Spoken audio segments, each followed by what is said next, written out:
Alman şirkətləri və yaxud da digər, məsəl üçün Boschdur, digər bu Almaniyanın digər şirkətlərinin Bosch var. ehtiyat hissələri gəlir. Və Bəziləri onun bəli. əsasında yığırlar bunu.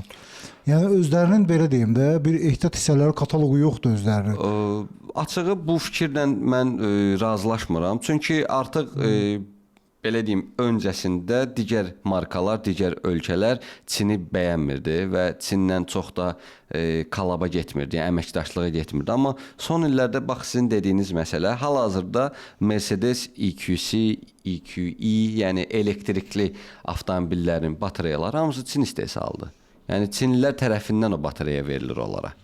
Yəni bu da maraqlı bir faktdır. Ona görə də düşünürəm ki, bəzi Çin avtomobillərində Bosch markalı map sensor olmağı, bəzi sensorların Alman istehsalı olmağı onu düşünürəm ki, daha da güvənilir eləyir. Biz də zaten bu avtomobillərin incələməsini eləyəndə qeyd eləyirik ki, misal üçün filan